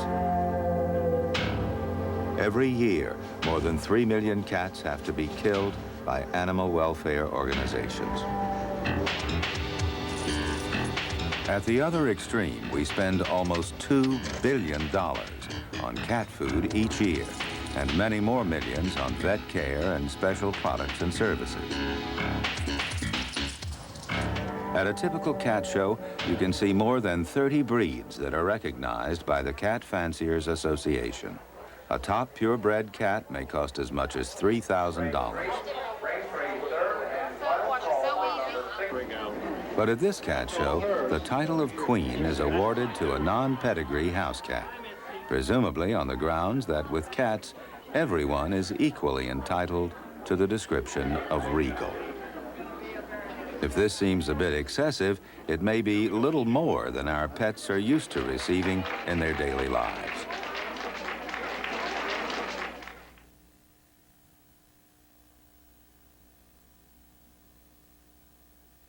Channels 9 and 22, and we're asking you to make that call right now. Pledge your support of great programming like the nature programming we're watching this evening on cats, and more great programming to come right here on Channels 9 and 22. And Kelly, if they'd like to, we've got all of our phone lines open right now. They can make us make that call at 751-3407, or if they're outside of the Bemidji calling area, they can call us toll free at 1-800-292-0922. That's right. They're from North Country Hospice. They're there to take your phone calls tonight, and they are just sitting there so tensely waiting for those phones to ring. Jack and I were just having a good time sitting here at the patio furniture, which we will be auctioning off on the 25th, and we've dropped the bidding. It's down to $500. That's right, $500. That's nothing. This furniture is actually retailed at $1,716. And if you want to know a little bit about it, it's a 5-piece patio furniture set. Jack and I are sitting in 2 of the chairs, but there are 2 more. It includes this table with a tempered glass top, and it's a 43 by 63-inch oval dining table. There you see a couple of the chairs, and it's just a wonderful patio furniture set. If you'd like to place that $500 bid, you could be the opening bidder, and all you need to do is call our operators with your name and address, and we'll be letting you know how this auction is going. Kelly, one of the interesting things, and you probably can't pick it up just watching at home on your TV and on the monitors, but what you really need to see is the quality that goes into this Homecrest patio furniture. It is extremely well-made furniture, and I'll tell you, friends, $500 as an opening bid for this furniture is incredibly inexpensive. And if you're looking for a beautiful set of outdoor patio furniture, this might be the set for you. And again, that opening bid, Kelly, is just $500. That's right, $500. Ooh, it's less than half. I know. Kelly's hoping she gets her raise again this year so that she can get this set of patio furniture. And our goal for tonight is only $1,500. I think we all have almost $500 so far, so we've been doing well. Right now, those phones are silent, though, and We've had a lot of people call in during these programs before, and we're wondering, where are those National Geographic nature lovers? They're usually calling in tonight. It's one of the programs, and that's why it's on again here this evening on Channels 9 and 22. It's one of the programs that you, as viewers, have said that you like to watch here on Channels 9 and 22. And Kelly, we've talked over the evening about how our programming board here at Channels 9 and 22 takes into account the type of programming that is on when you call in your pledge. Right. They want to know the type of programs that you want to watch so they can put those programs on. Now, we do have a couple of phone lines that are busy right now, but that means we have a couple of phone lines that are open. That's right. We have 4 phone lines. Also, as a special gift, we are going to give away to the first 7 callers this Wild America calendar. It's a 1992 calendar, so we're not ripping you off or anything. Brand new calendar, get ready, give it away as Christmas presents. I'll tell you what they can't see on that also is the back side of that, which shows all the 12 months. It's probably too hard to see on your monitor right now or on your TV, but these are beautiful, beautiful pictures. This would be an addition to anybody's home. And again, just a way here at Channels 9 and 22 for us to say thank you. Thank you for calling in and pledging your support. And those are going to the first 7 $120 members. And you don't have to pay that all at once. You can be on our monthly installment plan. We do take Visa, MasterCard, or Discover Card. Just give us a call, 751-3407, or Barb, they can call us toll-free, 1-800-292-0922. I think I've got an answer or a solution to your problem. I think I know why people aren't in there making those phone calls, but I guarantee that they're going to start doing that now. I think the reason is we've had an incredibly beautiful evening.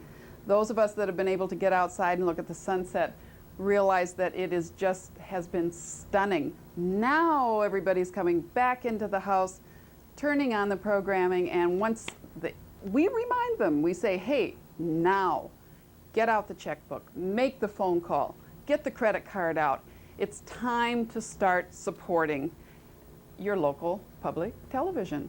And maybe you're not just starting, maybe this is a renewal. Maybe you're like I was. I thought, my goodness, it's time for me to renew my contribution. And that's what many of you have to do at this time. You know, as I was outside and looking at that sunset, I really realized how very, very blessed and fortunate we all are. We've been listening to the upheavals around the world, and at the time we can look out and we can really count on the fact that we live in the kind of country that we can have this solitude, that we can have this beauty, that we are truly blessed. And I think one of the things that we need to be very grateful for and show our gratitude is Channel 922 KDWB. Write that check, send that money, call 1-800-292-0922. How about that, Jack? Well, you brought up some very good points, Barb. There are so many reasons why someone should become a member of Channels 9 and 22. And if you think back to just a few short years ago when there was no Channel 9 or Channel 22, this type of programming was not available in northern Minnesota. The world brought to your home 7 days a week, 365 days a year, and the variety of programming we have here at Channels 9 and 22 brought to your home 7 days a week, 365 days a year.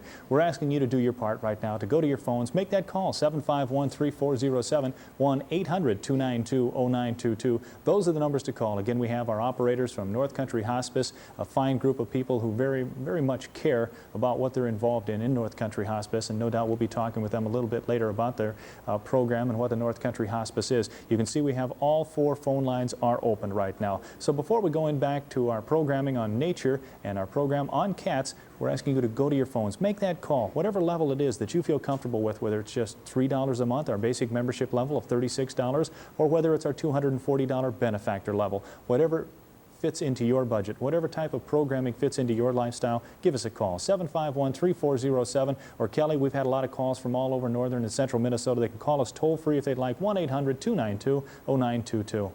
That's right, we have had a lot of calls from all over this area. Behind me you see a map of our 922 viewing area, and all of these blue pegs represent people that have called in pledges during this August pledge drive. 7 days of pledging, and all of these people have called in. We need your name up here. We've gotten a lot of calls from Bemidji and Wilton and Turtle River, even up here in Ponema, but we need to hear from Washkish. Where is Washkish? I know it's out there. I've been looking for these people for quite some time, and I can only find them on the road. I can't find them on my map. But we've got some people up in Baudette. Even Kenora, Ontario, Canada has called us. We'd like you to become a member just as these people have. Brian Davis of Bemidji is a new member tonight. Thank you, Brian. Rick and Cindy Schlepfer of Bemidji are also new members. Coralie DeWald of Staples is a new member. Marilyn Lewis of Nisswa is a new member. Maria Burnt of Staples is a new member. And also Barbara Grove down there, our Channel 22 talent, is renewing her membership tonight in 922. She is here volunteering her time just as Jack and myself and all the volunteers in the studio because we believe in public television and we know that it has something here to offer for everyone. Get those telephones ringing. $1,500 is our goal for this evening. So far we have about $500. We'd like to make that $1,000 in this break. We've made $500 easily, and if we just get those phones ringing before we go back to the program, we could do it right now. Let's go down to 22. Well, I'm happy to be back, but now I have a challenge for you, Jack and Kelly, because you're up in the Bemidji area, and I'm going to be saying to the Cuyuna Range area where I'm from, and I'm going to be saying from the Brainerd Lakes area, let's not let those Bemidji people give more than we are. Let's participate even more and make them even happier that they decided to come down here a couple years ago. As an economic developer, and that's what I am in my real life, I'm always pleased to think about leveraging money. We're always trying to leverage money. What that means is if there's a certain amount of money given over here, then there'll be a certain amount of money over there. And tonight I'd like to share with you two of those. One is a matching grant, and the other one is a challenge grant. The Bovee Moose Lodge 1601 is providing a matching grant, which means if you give $1, they give $1, and that's a wonderful way to leverage your money. It makes your money go even further. Also, we have a challenge grant from Eagles Aries Post 2469, and they will contribute and challenge you to contribute your money, to get your money out there, get your credit card out there. Pick up the telephone, call 1-800-292-0922, and if you are in the Bemidji area, 751-3407. But please, everybody, from the Brainerd and the Cuyuna Range, call in right now. Barb, you know, we were just having a major philosophical discussion here at Channels 9 and 22, Kelly, myself, and a few of the other folks that are volunteering their time. And you know how if you throw a cat in the air, it lands on its feet, right? Well, have you ever noticed when you butter a slice of bread and you drop it, it lands butter side down? Well, our question was, and it's the kind of thing that keeps me awake at night, that if you put the piece of buttered bread on the back of a cat, flip that in the air, which would land on its feet or on the buttered side down? And we haven't come up with a real answer for that, but hopefully in our program here this evening, Nature program on cats, we can find out answers to questions like this that probably nobody else ever asked themselves, except me. Anyway, 751-3407, 1-800-292-0922. Those are the numbers to call to pledge your support of great programming here on Channels 9 and 22. And we really do have some great programming here on Channels 9 and 22. We got tomorrow night a repeat of that Moody Blues special. If you're like myself, in your mid-30s, we'll just put it that way. This might have been a program, the Moody Blues, maybe a group that you grew up listening to. They've been an outstanding group. Well, that's a program that we got coming up tomorrow night. We've had programs on Elvis. We've had some great music specials. We've also had some great nature programs. Of course, earlier this evening, the McNeil-Lehrer News Hour, and of course, that will be rebroadcast this evening with the late-breaking events in the Soviet Union. Might be well worth your while to sit back and watch that program. There's a great variety of programming, and that's really what Channels 9 and 22 are all about, and that's really why you should go to your phones right now and pledge your support of great programming, a variety of programming, a liberal arts educational type of programming that you'll find here at Channels 9 and 22. We've got a couple of phone lines open, 751-3407, 1-800-292-0922, and now back to our nature program on cats here on 9 and 22. You're watching Summer Nights 91. Volunteers are standing by to take your pledge. Or, if you prefer to pledge by mail, please send your check or money order to KAWE, KAWB, Box 9, BSU, Bemidji, Minnesota, 56601.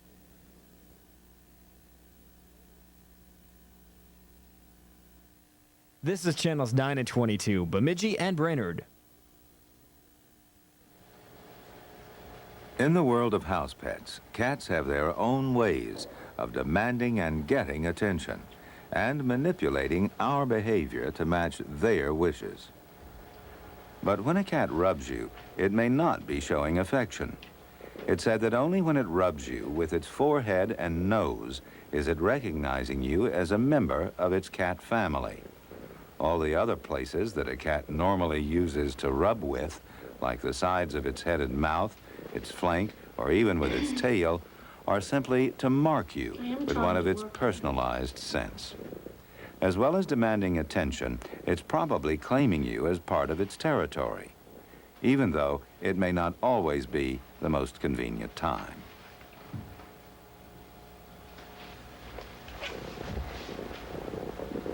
When this cat rubs on the edge of a table, it's clearly not passionate about the wooden legs, but is simply marking it with its odors.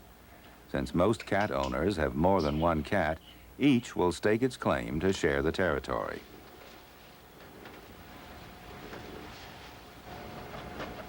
The other cat in the household will commonly go over and sniff the rubbed area before adding its own personalized scent to the same spot.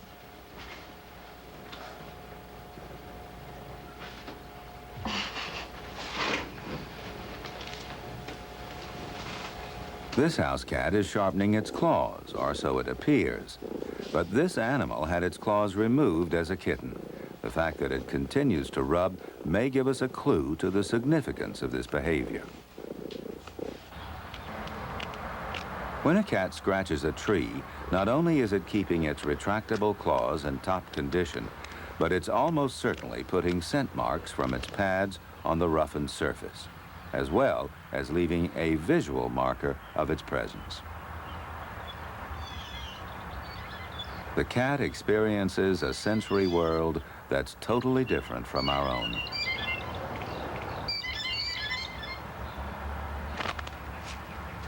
It's easy to misjudge precisely what messages cats are picking up from their environment.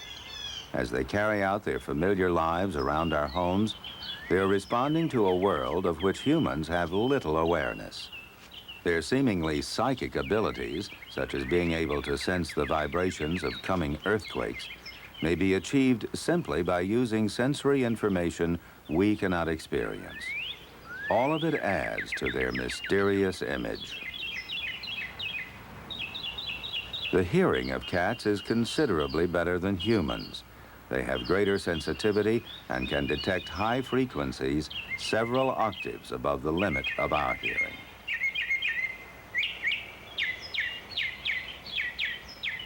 The cat's outer ear is very flexible and can scan and localize sounds with great precision. It's moved by an elaborate complex of tiny muscles.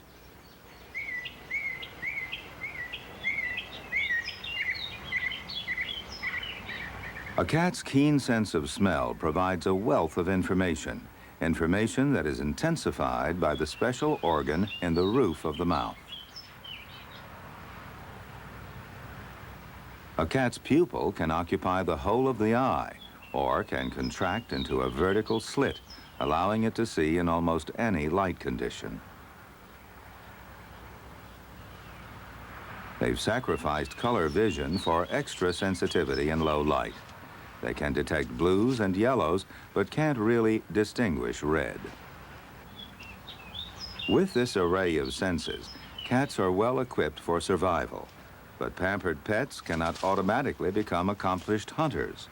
Only experience from early kittenhood can prepare them for life on their own.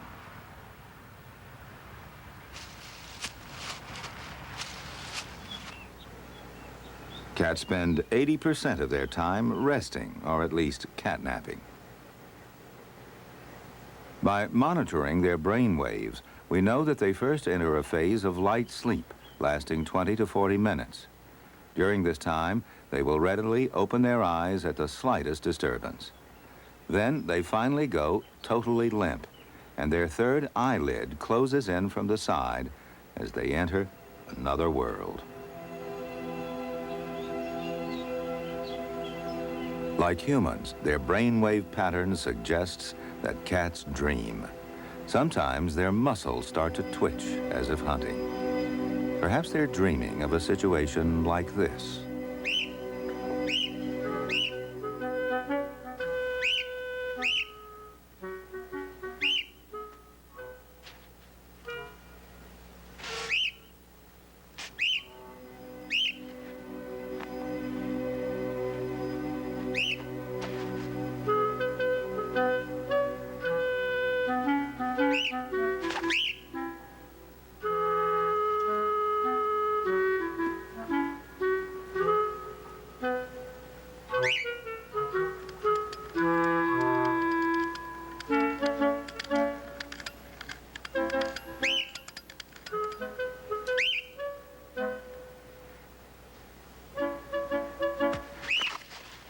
The cat first twists the front end of its body downward, quickly followed by the rear. It can right itself after falling from an upside-down position in less than 1 second.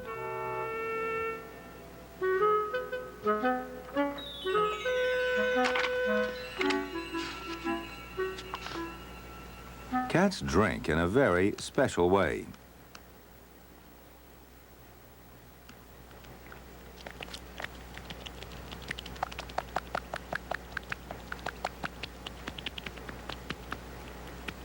They have comb-like spikes on their tongues, which are primarily designed to scrape off meat from the bones of their prey. But there are pockets behind these spikes, which act like a sponge to soak up the milk. Then the tongue is sucked dry in the mouth. When a cat cleans itself, it uses that same rough surface to comb and lubricate its fur.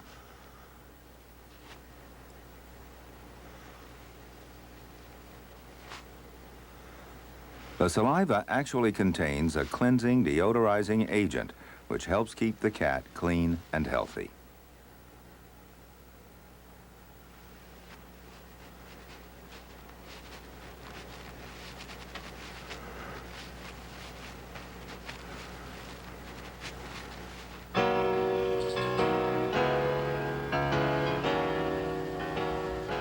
This motel in Florida plays host to